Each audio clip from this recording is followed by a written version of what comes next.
നമശിവായ. നമസ്കാരം. ഗീതാഹൃദയത്തിലേക്ക് എല്ലാ മിത്രങ്ങൾക്കും സ്വാഗതം. ഓം നമോ നാരായണ.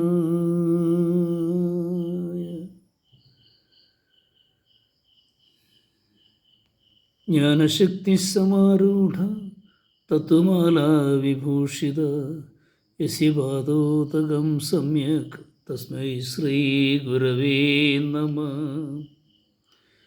നാം ഇപ്പോൾ സാഖ്യ യോഗം കഴിഞ്ഞു. കർമ്മയോഗത്തിൻ്റെ ശ്ലോകങ്ങളാണ് ശ്രദ്ധിച്ചുകൊണ്ടിരിക്കുന്നത്.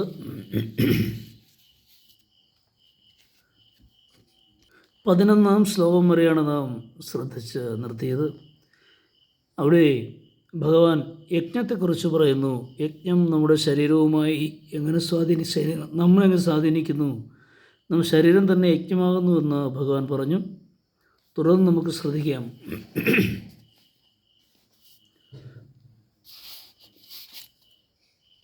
മനുസ്മൃതിയിൽ യജ്ഞത്തെപ്പറ്റി പറയുന്നതിനെ പറ്റി നമുക്ക് ശ്രദ്ധിക്കാം.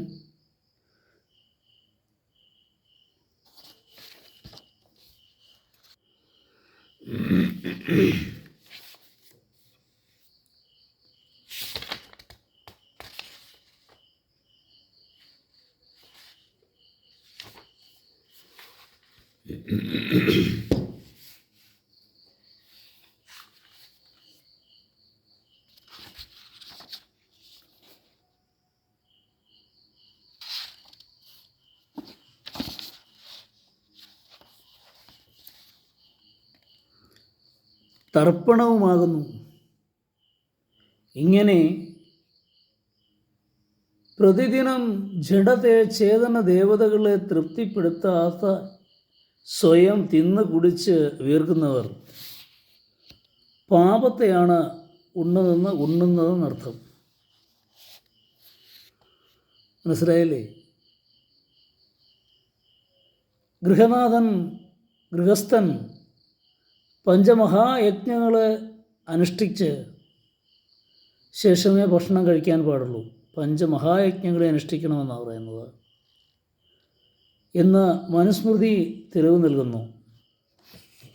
അടുപ്പ്, അരകല്ല്, ചൂല്, ഊരൽ, നീർക്കുടം എന്നിവ 5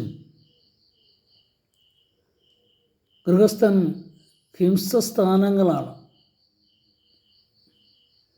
അതിനുള്ള പരിഹാരമെന്നോണം ചെയ്യുന്നതാണ് പഞ്ചമഹായജ്ഞമെന്ന് മഹർഷി മനു പറയുന്നു. മാത്രമല്ല, ദേവത അതിഥി ഭൃത്യാനാം പിതൃണാം ആത്മനശ്ചയഃ ന നിർവവതി പഞ്ചാനമൂഢശ്വസന്ന സ ജീവതി. മനുസ്മൃതിയിൽ 3-ാം അധ്യായത്തിൽ പറയുന്നതാണ്. അർത്ഥം: ദേവതകൾക്കും അതിഥികൾക്കും സേവകന്മാർക്കും പിതൃക്കൾക്കും തനിക്കും എന്നിങ്ങനെ 5 പേർക്കും അന്നാദികൾ നൽകാത്തവൻ ശ്വാസോച്ഛ്വാസം ചെയ്യുന്നെങ്കിലും ജീവിക്കുന്നില്ല. ഈ കാഴ്ചപ്പാട് മഹർഷി മനുവിൻ്റെ സ്വന്തമല്ല, വേദത്തിൽ നിന്ന് കടം കൊണ്ടതാണ്. ഋഗ്വേദം ഉപദേശിക്കുന്നത് നമുക്ക് നോക്കാം.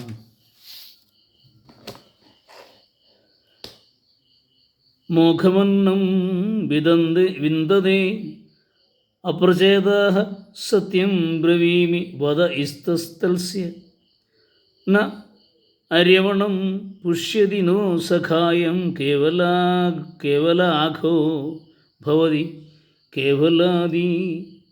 ഋഗ്വേദത്തിലെ 10-ാം അധ്യായത്തിലാണ് ഈ ശ്ലോകം. അതിൻ്റെ അർത്ഥം നാം നോക്കുമ്പോൾ സ്വന്തം സുഹൃത്തുക്കളെയും സജ്ജനങ്ങളെയും പോഷിപ്പിക്കാതെ കേവലം തനിക്ക് വേണ്ടി ആചരിക്കുന്നവൻ്റെ ധനം ധനമല്ല. സത്യമായി ഞാൻ പറയട്ടെ, അത് അവൻ്റെ മരണമാണ്. ഇതാണ് മനുവും പറഞ്ഞത് മറ്റു രീതിയിലാണെങ്കിലും. ഇത്യാദി ദേവവചനങ്ങൾ കൂടി പ്രമാണമായി എടുക്കുമ്പോൾ ശ്രീകൃഷ്ണൻ്റെ വചനങ്ങൾ വൈദിക പരമ്പരാ പ്രോക്തമാണെന്ന് തെളിയുന്നു. വേദവും ഭഗവത്ഗീതയുമായിട്ടുള്ള ബന്ധം എന്താണെന്ന് നമുക്ക് മനസ്സിലാവുന്നു.